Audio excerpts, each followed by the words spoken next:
모시겠습니다. 남성들보다도 훨씬 나은 이러한 용기와 그리고 그 명석함과 조리 있는 설득력으로 박근혜 대통령님의 그 글을 국민들에게 아주 잘 전달해주고 계시고 설득력이 대단하신 것입니다. 그리고 또 거기에 정확한 해석도 동반해서 명확하게 이 상황들을 설명해 이렇게 나아가고 계십니다. 덕분에 우리 국민들이 박근혜 대통령님이 얼마나 일들을 다 올바르게 정확하게 나라를 진정으로 생각하는 마음으로 다 하나하나 챙겨왔는가 하는 것을 다시 한번 깨닫고 있는 것입니다. 정말 자랑스럽습니다.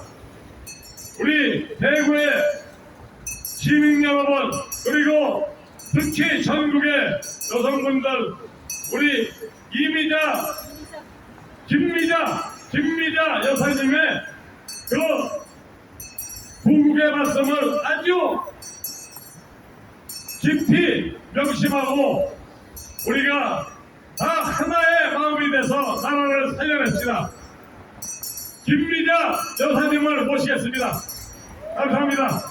모두 큰 박수로 환영해 주십시오.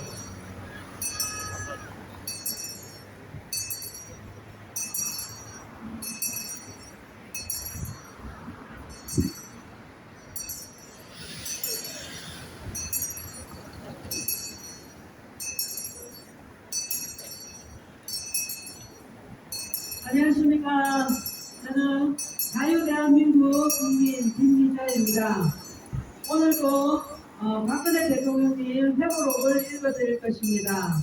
오늘 제가 읽을 박근혜 대통령님의 회고록은 대중관계 상하 두 편을 같이 낭독해 드리겠습니다. 상하편 다 내용이 너무 좋고 서로 연관성이 있는가 하면 또 대통령님께서 중국 정승절 참석하신 것 때문에 논란이 참 많았는데 그에 대한 진실을 알 수 있는 중요한 내용이라서 함께 낭독해 드리는 것이 맞겠다는 생각이 들어 준비했습니다. 그런 만큼 잠시 발걸음을 멈추시고 경청해 주시면 대단히 감사하겠습니다. 그럼 낭독하겠습니다. 박근혜 회고록 25편 대중관계 3 이런 식이면 FTA 못한다. 초막장에 중국은 침묵. 대통령 재임 시 미국과 일본 못지않게 공을 들인 나라가 중국이다. 사회주의 국가인 중국과 우리나라는 체제로 다를 뿐더러 양 국민 사이에 정서적 거리감이 있는 것도 사실이다. 하지만 나는 중국에 적극적으로 손을 내밀었다. 양국이 신뢰를 바탕으로 협력한다면 경제적인 이익을 얻을 수 있고 북한 문제를 해결하는 데도 상당한 도움이 될 것이라고 생각했다. 시 주석을 처음 만난 것은 그가 중국 저장성 강서기를 지내던 2005년 7월이었다. 당시 나는 야당인 한나라당 대표였는데 방한 중에 시 주석 측에서 만나고 싶다는 요청이 왔다. 예정된 지방 일정이 있었지만 양해를 구하고 서울 여의도 63빌딩의 중식당에서 시 주석과 오찬을 함께 했다.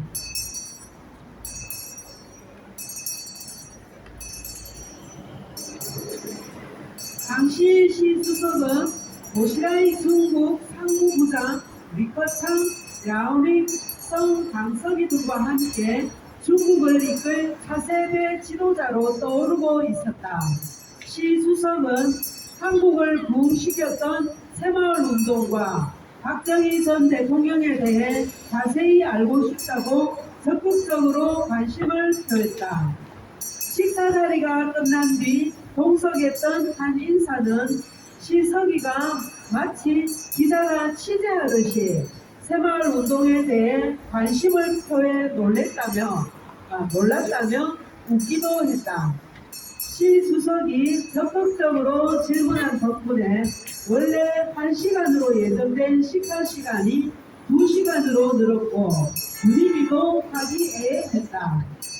그 후 나는 라면 상자 2개 분량의 새마을운동 관련 서적과 자료를 구해 시 주석에게 선물했다. 시 주석은 이후 한국 의원들을 만났을 때 박 대표로부터 과분한 환대를 받았다고 고마워했다고 한다. 사람 인연이라는 것이 바로 역광에 있더라도 만나지 못하면 애초에 시작될 수 없는 것인데 시 주석과의 인연은 이렇게 시작됐다. 8년 뒤 나는 대통령에 당선되고 김무성 의원을 특사단장으로 임명해 2013년 1월 23일 당시 중국 공산당 중앙위원회 총서기를 맡았던 시 주석에게 친서를 전달했다. 시 주석은 친서를 받은 뒤 북핵과 대량 살상 무기 개발에 반대한다고 적극적으로 호응했다. 시 주석은 그해 3월 14일에는 국가주석으로 선출돼 나와 비슷한 시기에 중국 정상 자리에 올랐다. 그 이후 내가 대통령직에서 물러날 때까지 시 주석과 나는 한중 관계를 둘러싼 수많은 현안과 북한 문제를 두고 머리를 맞댔다. 소제목 1. 공자 논어 언급에 새치원 시구절로 화답한 시진핑.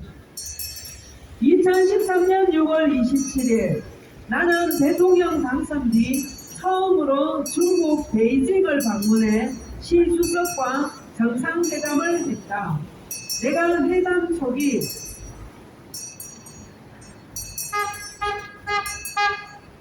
약 5분간 중국어로 인사하자 시 주석은 환하게 웃었다. 시 주석은 8년 전 만남을 정확하게 기억하고 있었다. 시 주석은 8년 전 63빌딩에 있는 중식당에서 박 대통령과 만났는데 마치 오랜 옛 친구 라오 펑유를 만난 것 같다며 나를 따뜻하게 맞이했다.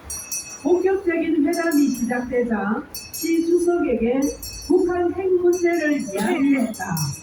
북한은 2월 13일 3차 핵실험을 단행해 동북아는 물론 전 세계를 긴장 상태로 몰아가던 차였다. 나는 공자의 논어 구절을 인용했다. 처음에는 사람의 말을 듣고 행실을 믿었으나 이제는 말을 듣고도 행실을 살핀다는 말이 있습니다. 북한의 상황이 꼭 이렇습니다. 무모한 핵실험으로 상황을 악화시킨 장본인이 북한이 이제 말이 아니라 행동으로 진정성을 보여야 할 때라는 의미였다. 시 주석은 통일신라 시대의 학자인 새치원의 시 범해를 인용해 한중 관계의 중요성을 언급했다. 시 주석은 새치원 선생은 당나라 시대 중국에서 공부하고 한국에 돌아가셨을 때 회석 부창에 장풍 만리통이란 시를 쓰셨습니다. 라며 프로 말씀드리면 푸른 바다에 배를 띄우니 긴 바람이 만리를 통하네 라는 의미고 한중 관계는 그만큼 유고합니다 라고 덧붙였다. 소제목 2. 시진핑 핵무기 세계평화위협 이례적 성명 발표한 사연. 무슨 일이든지 시작이 중요하다고 하는데 중국과의 관계는 임기 초반부터 첫 단추를 비교적 잘 띄울 수 있었다. 그렇게 된 데에는 나와 시진핑 중국 국가주석의 오랜 인연도 한몫했다. 회담 뒤 오후 7시부터는 베이징 인민대회당의 금색 대청에서 열린 국빈 만찬 행사에 참석했다. 만찬장에서 뒤에 익은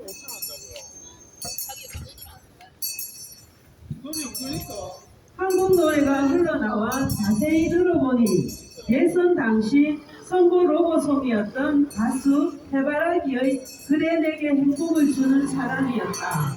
행사 중간에는 어머니가 생전에 좋아했던 홍당파 선생의 고향의 봄을 중국 학생들이 합창했다.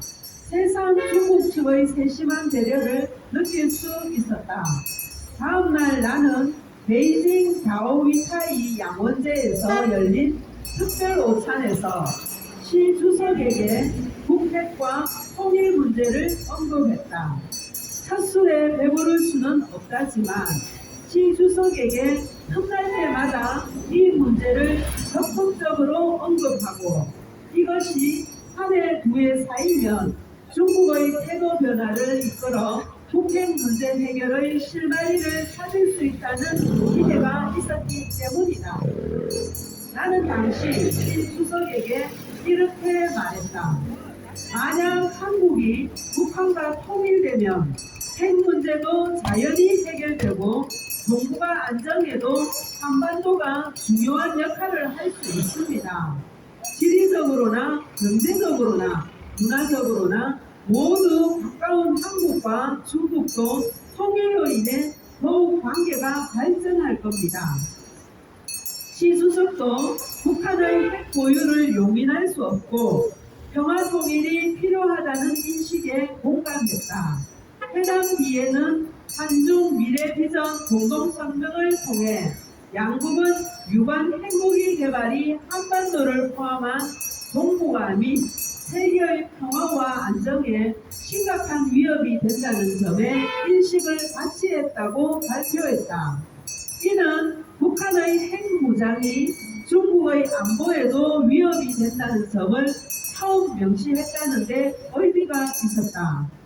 이외에도 두 나라가 높은 수준의 자유무역 협정을 이른 시일 안에 맺기로 합의를 받고 2015년 양국 간 교역에 3천억 달러를 이뤄내겠다는 구체적인 목표도 세웠다.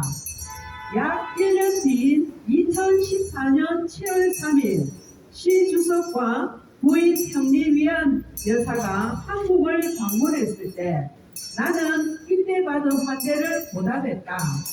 당시 청와대 영빈관에서 열린 만찬에서 우리 소년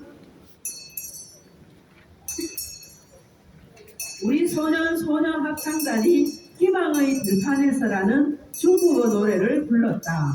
1982년 펑 여사를 중국의 국민 가수로 띄운 노래였는데 이 노래를 들은 펑 여사는 환하게 웃으며 두 손으로 크게 손뼉을 쳤다.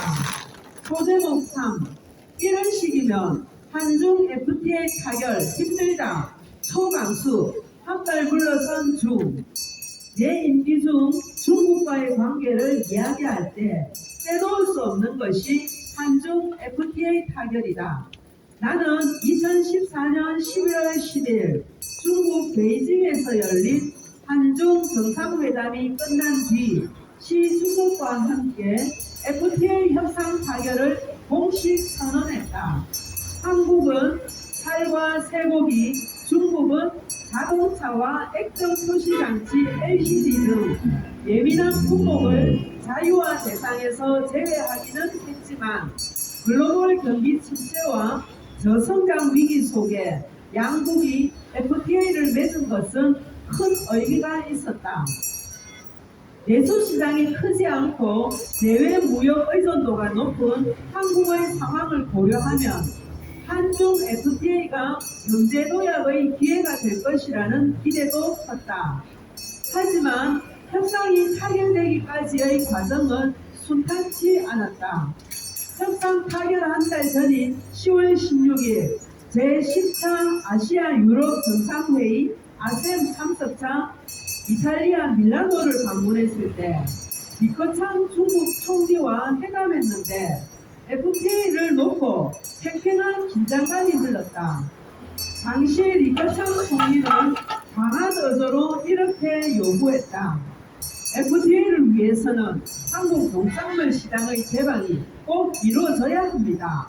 만약 농산물 시장 개방이 이루어지지 않으면 중국의 수많은 농민이 엄청나게 반발할 겁니다. 당시 내 최우선 과제 중 하나는 우리 농민의 피해를 최소화하는 일이었다. 강한 어조로 몰아붙이는 리커창 총리를 보고 나도 가만히 있으면 안 되겠다는 생각이 들었다. 리커창 총리의 말이 끝나자 내가 이야기했다. 지금 중국 농민들이 엄청난 반발을 할 것이라고 이야기하는데 우리 한국 농민들의 반발이 더 클 것입니다. FTA 협상이 목적까지 왔지만 이런 상황이라면 타결이 힘들지도 모르겠습니다. 내가 FTA가 불발될 가능성까지 거론하며 강수를 두자 회의장이 조용해졌다. FTA 품목에서 한국쌀이 제외된 데에는 이런 배경이 있었다. 이 부분에서 저의 느낌을 말씀드리면 정말 우리 대통령님, 우리 농민들을 살리기 위해서 이렇게 애쓰셨습니다. 강한 어조로 몰아붙이는 리커창 총리의 태도를 보고 리커창 총리보다 더 강수를 두어 리커창 총리의 기세를 대번에 짓눌러버리는 대범하고 당찬 대통령님의 태도 얼마나 멋있고 속이 시원합니까? 정말 대통령님은 이렇게 국민들에게 행복을 주는 사람이었는데 언론이 이런 것은 제대로 보도를 안 해주고 이상하게 비틀어가지고 대통령님의 이미지를 안 좋게만 보도하니까 국민들이 이런 진실을 모르고 속았던 거지요. 참 누구랑 엄청 비교됩니다. 다시 회고록 읽겠습니다. 양국의 실무진 협상 테이블에서도 서늘한 긴장감이 감돌았다고 한다. 실무 협상을 담당했던 윤상진 산업통상자원부 장관에 따르면 양국이 하나라도 더 자국에 유리한 결과를 얻어내려고 하면서 협상 내내 불법 피는 설전이 벌어졌다고 한다. 웃지 못할 일도 있었다. 웃지 못할 일화도 있었다. 양국 실무단이 밤늦게까지 쉬지도 않고 설전을 벌이다가 잠시 휴전을 선언하고 눈을 붙였는데 윤 장관과 가오구청 중국 상무부장이 사이좋게 머리를 맞댄 채로 잠들었던 것이다. 두 사람은 머리를 맞대고 졸다가 잠시 뒤 활짝 놀라 잠에서 깬 뒤에는 다시 설전을 벌이며 밤샘 협상을 이어갔다고 한다. 소제목상 배고파 죽겠다 농담에 빵 터진 시진핑. 타결될 기미가 보이지 않던 협상에 종지부를 찍은 데에는 시 주석의 역할도 컸다. 협상 내내 중국 측에서 이것만은 곤란하다며 완강하게 버틴 항목이 있었는데 시 주석이 해당 건은 한국의 요구사항을 받아주고 협상을 타결하자고 한발 양보하면서 논의가 급물살을 탔다는 보고를 받았다. 협상 타결 후 세부 조율과 양국 서명 등을 거쳐 2015년 12월 20일 FTA가 정식 발효됐다. 한중 수교가 이뤄진 1992년 64억 달러에 그쳤던 양국 무역은 2017년 2,802억 6천만 달러로 급증했고 2021년에는 3천억 달러를 돌파했다. 당시 정치권 안팎에서는 적지 않은 반대가 있었지만 글로벌 경제 위기 속에서 한중 FTA가 우리 경제의 버팀목이 됐다고 생각한다. 나는 국가라는 일도 결국 사람이 이뤄내는 것이라는 신조로 시주석과 끊임없이 대화를 시도했다. 신뢰를 바탕으로 이야기를 나누다 보면 양국 간의 접점을 찾아 마음을 열고 결국에는 서로에게 좋은 결과를 이뤄낼 수 있을 것이라는 믿음이 있었다. 이 같은 신뢰 외교 방침을 두고 일각에서는 영원한 적도 우방도 없는 것이 국제관계인데 실내 외교가 대체 무슨 소용이냐며 부정적으로 반응하기도 했다. 하지만 나는 개인 간의 관계뿐 아니라 국가 간의 관계에서도 신뢰가 기반이 돼야 한다는 생각에 변함이 없었다. 그래서 약속을 하면 무조건 지키고 원칙을 정하면 깨지 않는다는 일관된 자세로 중국을 대했다. 이런 노력이 계속 쌓이자 우리를 대하는 중국처의 태도가 달라진다는 것을 피부로 느껴졌다. 여기서 제 생각도 잠시 말씀드리겠습니다. 국가 간의 일도 결국 사람이 이뤄내는 것이라는 신조로 시주석과 끊임없이 대화를 시도해 양국 간 서로에게 좋은 결과를 이뤄낸 대통령님의 외교 실력 얼마나 멋집니까? 국가든 개인이든 신뢰를 기반으로 하고 약속을 하면 무조건 지키고 원칙을 정하면 깨지 않는다는 대통령님의 철학 정말 훌륭하지 않습니까? 그 철학을 원칙으로 삼아 국외에서나 일관되게 행하셨으니 미국 대통령도 중국 시진핑도 다 대통령님을 깍듯이 예우하며 대접했던 것 아니겠습니까? 다시 회고로 읽겠습니다. 한중 관계가 개선되자 당시 정치권에서는 관시, 인맥 문화를 중시하는 중국의 문화와 국가 간의 신뢰관계를 중시하는 박 대통령의 원칙이 맞아떨어진 것 아니냐는 반응도 나왔다. 이후 시 주석과는 가벼운 농담도 편하게 주고받을 때도 있었다. 한 국제회의장에서 점심도 못하고 여러 정상과 만나다가 이동하는 중에 시 주석 일행을 만난 적이 있다. 시 주석과 잠시 앉아서 이야기를 나누다가 내가 너무 고파서 죽겠다고 중국어로 말했는데 그런 내 모습이 재미있었는지 시 주석이 크게 웃었던 일도 있었다. 한중 관계가 가까워지자 나에 대한 중국인들의 관심도 커졌다. 내 자서전인 절망은 나를 단련시키고 희망은 나를 움직인다의 중국어판이 중국에서 인기를 끌었다. 한 중국 최대 온라인 서점에서 2015년 9월에서 10월 두 달간 정기 문자 판매량 1위를 기록하기도 했고 11월 기준 중국에서 80만 부가 팔렸다. 당시 중국 독자들이 보낸 서평에는 담담하게 서내려갔으나 조국에 대한 사명감이 강렬하게 느껴진다거나 논어 명심보감 등 중국 고전이 인용돼 중국 문화에 대한 애정이 느껴진다는 반응이 담겼다. 중국 내에는 은혜연맹이라는 인터넷 팬클럽도 생겼는데 회원 수가 23,000여 명에 달했다. 2015년 2월 2일 내 생일을 맞아 팬클럽에서는 내 사진을 모은 화보집과 탁상 달력을 제작해 청와대로 선물하기도 했다. 화보집에는 팬클럽 회원들이 남긴 편지도 담겨 있었는데 회원 대부분이 대학생 등 청년층이라는 점이 신기했다. 당시의 편지 한 대목은 이랬다. 고등학교 3학년이 되면서 스트레스를 받았고 친구와의 이별까지 겹쳐 하루하루가 힘든 나날이었습니다. 그런데 우연히 박 대통령의清华대학 강연 2013년 6월 29일을 듣고 절망이 나를 단련시킬 수 있다는 생각이 들었습니다. 환경도 문화도 다른 국가의 국민이 이토록 이거는 제 생각입니다. 환경도 문화도 다른 국가의 국민이 아닙니다. 죄송합니다. 이거는 회고로 입니다.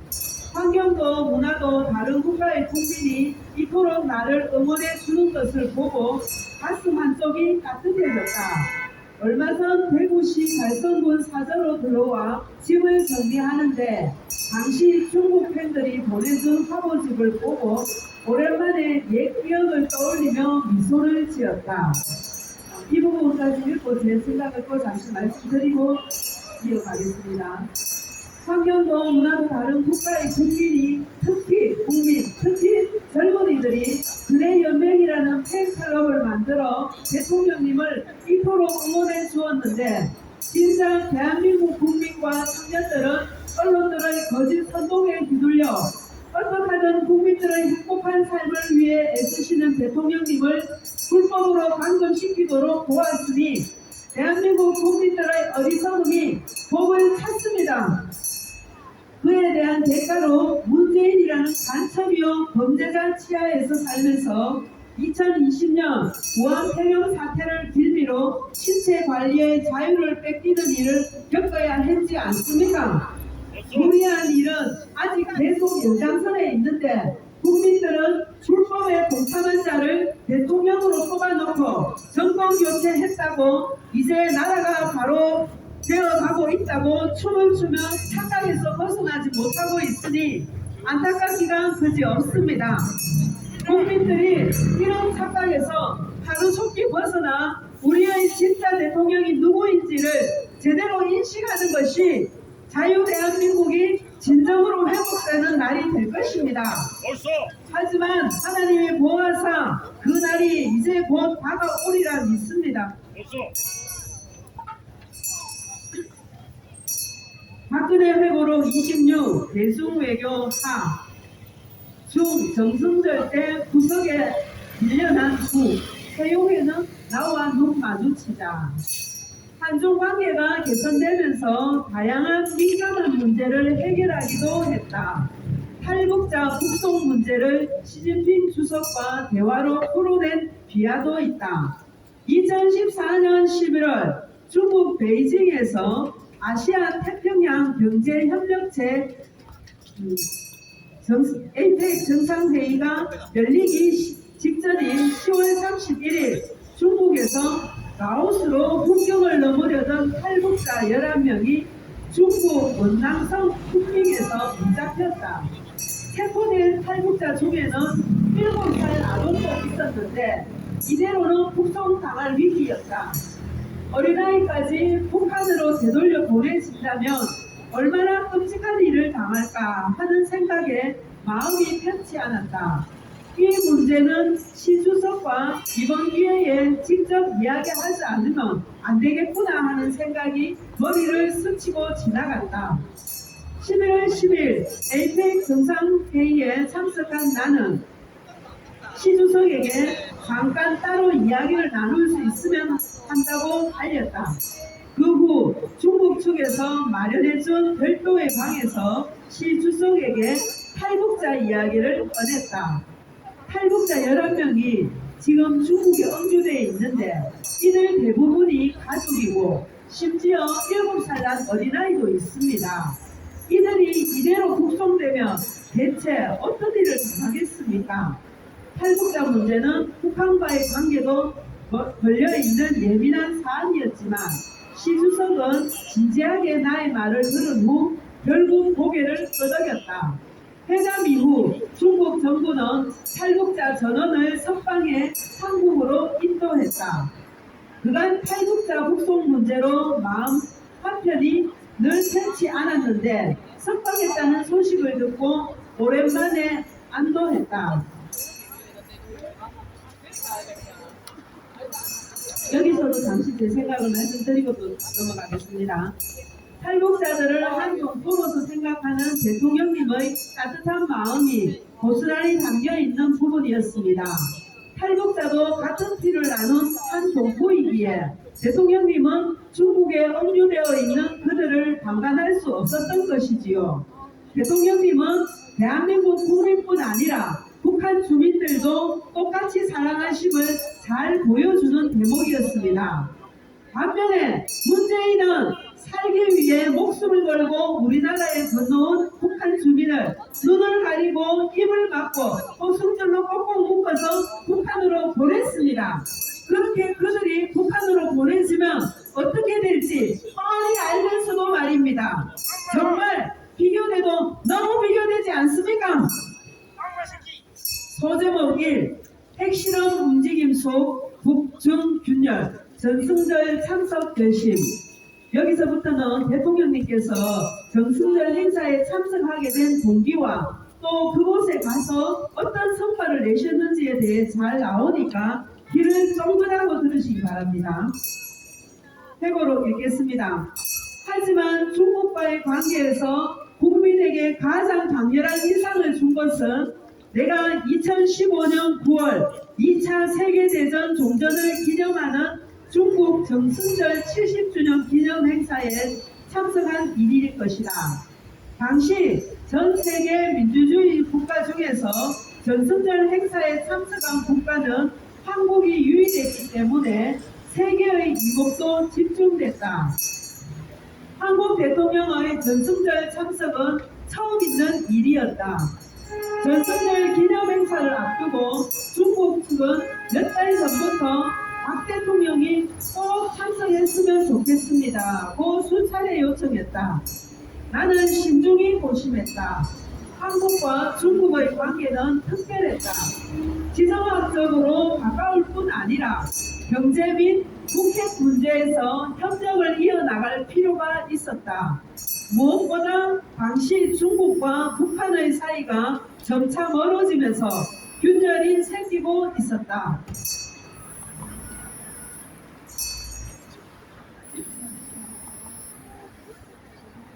북한이 4차 핵실험 움직임을 보이고 한국을 상대로 잇따른 포격 도발 등을 벌이며 긴장 사태를 조성하자 중국 내부에서도 북한 같은 불량 국가와 긴밀한 관계를 맺는 것이 수치스럽다는 부정적인 여론이 높아졌다. 또한 당시 G20이나 APEC 같은 국제 행사의 주요 일원이었던 중국 입장에서는 국제 분위기에 찬물을 끼얹는 북한의 도발이 달가울 리 없었다. 북핵 문제에 대한 중국의 태도도 조금씩 달라지고 있었다. 2014년 7월 3일 시 주석이 방한했을 때는 정상회담을 마친 뒤 공동성명에서 한반도에서의 핵무기 개발에 확고히 반대한다는 입장을 재확인한다고 선언하기도 했다. 사실상 북핵을 겨냥한 것으로 당시 외교가에서도 중국이 북한을 상대로 강력한 입장을 냈다는 반응이 많았다. 결국 정승절 행사에 참석하기로 결정하고 2015년 9월 2일 중국으로 가는 비행기에 올라탔는데 중국 측에서는 이례적인 환대에 나섰다. 중국 외교부가 전승절에 참석하는 각국의 정상 명단을 발표할 때 내 이름을 가장 먼저 거명했다. 블라디미르 푸틴 러시아 대통령이 그 다음이었다. 중국에 도착하자마자 베이징 인민대회당으로 이동해 오전 11시 51분부터 34분간 정상회담을 했다. 내가 시 주석에게 한반도 긴장 상황을 해소하는 데 있어서 우리와 긴밀히 소통해 건설적인 역할을 해준 것에 대해 감사드립니다고 인사를 건네자 시 주석은 한국에 백지장도 만들면 낫다는 속담이 있는데 중국에도 많은 사람이 함께 장작을 모으면 불이 커진다는 비슷한 말이 있다며 행사에 참석해 주셔서 열렬히 환영하고 감사드립니다고 화답했다. 정상회담 뒤에는 시 주석과 단독 오찬을 했다. 전승절 행사에는 30개국 정상과 국제기구 대표 10여 명이 참석했는데 시 주석이 오찬을 대접한 것은 내가 유일했다.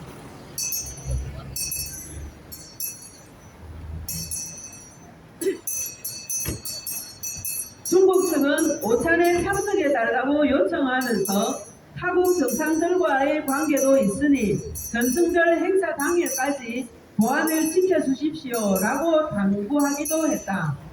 오찬장에서 중국 측이 환영 연주를 하는데 내 애창곡인 거북이의 빙고가 연주돼 놀랐다. 이날 아리랑과 드라마 대장금의 주제곡인 오나라도 오찬장에 울려 퍼졌다. 소제목 2 맨 끝자리에서 위축된 북채용에 끝나자마자 평양행 다음 날인 9월 3일에는 메인 이벤트인 전승절 기념 행사에 참석했다. 시 주석과 함께 천안문 성루를 올라 중국 인민해방군의 열병식을 지켜봤다. 당시 나는 노란색 재킷을 입었다. 노란색은 중국에서 황제의 색으로 불리고 복을 상징한다고 해서 선택했는데 중국 측 반응이 좋았다. 이날 국내외 언론에서는 내가 중국 측으로부터 환대를 받은 것과 달리 북한 측 인사는 소외됐다는 점을 집중 조명하기도 했다. 국제 역학관계가 숨어있다는 열병식 행사장 자리 배치만 봐도 그랬다. 시 주석의 바로 오른편에 푸틴 러시아 대통령이 그 오른편에는 내가 앉았다.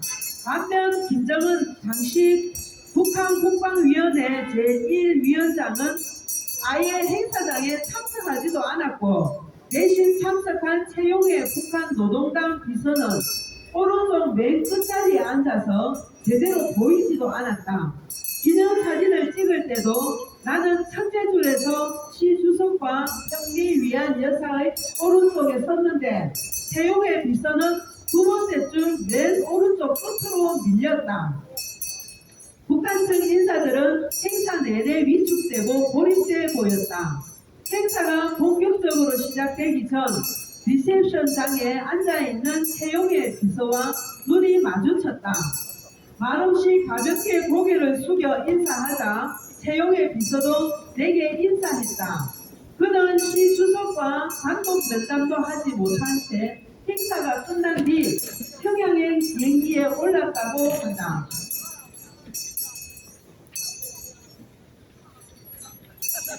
전승절 참석 전에는 안팎에서 우려하는 목소리가 있었지만 행사가 끝난 뒤에는 반대로 호평이 많았다.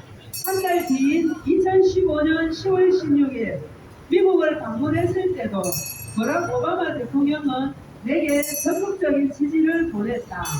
오바마 대통령은 회담이 끝난 직후 이뤄진 공동 기자회견에서 이렇게 말했다. 가끔 박 대통령이 시진핑 중국 국가주석과 만나는 게 미국의 문제가 된다고 생각하는 사람이 있는데 미국은 한국이 중국과 좋은 관계를 갖길 원합니다. 한국이 미국과 동맹이라고 해서 중국과 좋은 관계를 유지하지 말라는 법이 없습니다. 일본 측의 반응도 좋았다. 내가 시 주석에게 요청해 한국의 갈등 탓에 3년 넘게 중단됐던 한중일 정상회의를 복원시켰기 때문이다. 나는 정승절 참석 당시 시 주석에게 한중일 정상회담을 재개해야 합니다고 요청했고 시 주석도 공감한다며 동의했다. 그해 11월 1일 우리나라가 주재한 한중일 정상회의가 3년 반 만에 열렸고 아베 신조 일본 총리와 리커창 중국 총리가 참석해 한반도 비핵화 문제 등을 논의했다. 여기서 제 생각을 잠시 말씀드리고 또 있겠습니다. 당시 미국 대통령이었던 오바마마저도 대통령님의 전승절 참석에 대해 아주 긍정적인 반응을 보여주었는데 정작 우리나라 우파라는 자들은 대통령님이 전승절에 참석함으로써 미국을 사는 위험한 행위라며 비난했고 민주당은 박 대통령님의 어떤 위상이나 환대받은 것을 보도하기보다는 북한의 채용회를 투대전했다는 내용을 더 부각시키며 방송하면서 대통령님의 전승절 참석에 대해서 아주 부정적으로 엄청 비난했던 기억을 합니다. 소제목 3 고민 끝에 내린 전승절 참석 결정 지금도 후회 안 해. 전승절 참석은 예민한 사안이었다. 결정을 내리기 전까지 신중하게 생각했고 결국 결단했다. 지금도 그 결정을 후회하지 않는다. 외교라는 것은 일반적인 교류가 아니라 어떻게든 양국의 공통 분모를 찾고 모두가 잘 되는 미래 비전을 찾아가는 과정이라고 생각한다. 진정성을 가지고 노력하다 보면 굳게 닫힌 양국의 관계도 점차 회복되고 동시에 협력할 수 있는 공간도 더 커진다고 믿는다. 전승절 참석은 중국과의 협력 공간을 넓히는 과정의 일환이었다. 여기서 대통령님께서 전승절에 참석하신 목적과 대통령님께서 가지고 계신 외교관을 잘 엿볼 수 있지 않습니까? 나는 2013년 6월 25일 중국을 방문했을 때 시 주석에게 한국전쟁에서 전사한 중공군의 유해를 중국으로 송환하겠다고 약속했다. 이후 38선 인근의 전국묘지에 있는 중공군의 유해를 수습해 2014년 3월 유해 437구를 처음으로 송환했다. 중국 측에서도 정중하게 감사의 뜻을 표했다. 국가 간의 일이란 그런 것이다. 그러나 순풍을 타던 대중관계는 2016년 1월 6일 북한의 4차 핵실험을 계기로 경랑을 만나게 됐다. 중국이 극렬거리던 사드 고고도 미사일 방어 체계 배치를 내가 결심하게 되면서다. 사드 문제는 추후에 다룰 예정이다. 여기까지가 대통령님의 해고로 25편, 26편 대중외교 산하편을 다 낭독했습니다. 그리고 이 해고록을 읽고 제가 댓글을 남겼는데 그 댓글을 여기에서 읽어드리겠습니다. 결정을 내리기 전까지 신중하게 생각하고 결단을 내리며 과감하게 행동으로 옮기시는 대통령님의 배포와 용기, 담대함 정말 최고이십니다. 전승절 참석을 놓고 사람들의 비난이 많이 있었지만 그런 비난보다는 모두가 잘되는 미래 비전을 찾아가는 데 중점을 두시는 대통령님의 큰 안목 정말 훌륭하십니다. 시주석과 개인 면담을 해서까지 탈북자 11명의 생명을 살려주신 동포를 향한 대통령님의 사랑이 무척 감동되고 북한 주민들도 한 동포로서 사랑하심이 전해져 가슴이 뭉클해 옵니다. 전승절 행사에서 극진한 대우를 받으시는 대통령님의 모습을 비록 사진이지만 너무 기분이 좋고 자부심이 막 올라갑니다. 시진핑도 같은 공산주의인 북한의 최용의 자리를 구석으로 잡은 것은 시 주석도 북한의 진가를 안다는 증거이지요. 문재인이 중국 방문했을 때 수액 비서가 두들겨 맞고 식사도 일반 식당에서 하는 등 정말 대우가 달라도 너무 달랐지요. 시진핑도 대통령님을 불법으로 감금시킨 문재인이 사람같이 안 보여서 그렇게 하지 않았나 싶습니다. 라고 제가 댓글을 남겼습니다. 이렇게 훌륭하신 박근혜 대통령님이 다스리는 자유 대한민국에서 우리 다시 살아야 되지 않겠습니까?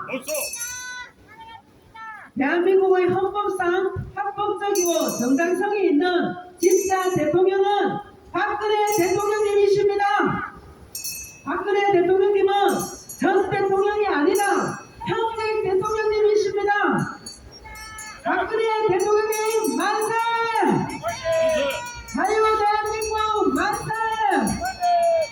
오늘도 박정희 대통령님이 작사 작곡하신 나의 조국을 함께 힘차게 부르며 다가올 진정한 자유 대한민국이 하루속히 이루어지기를 기원합시다.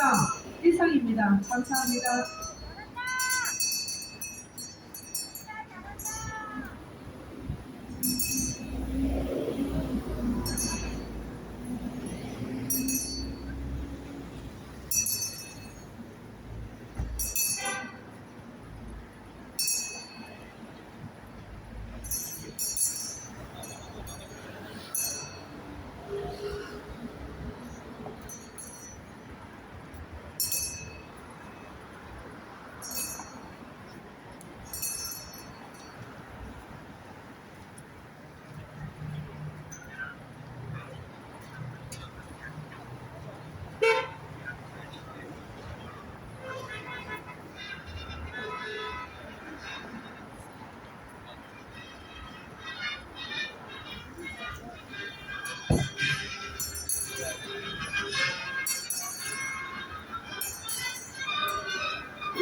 감사합니다.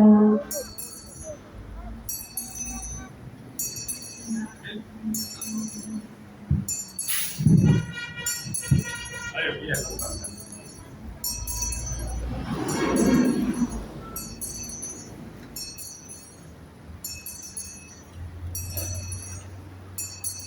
대구가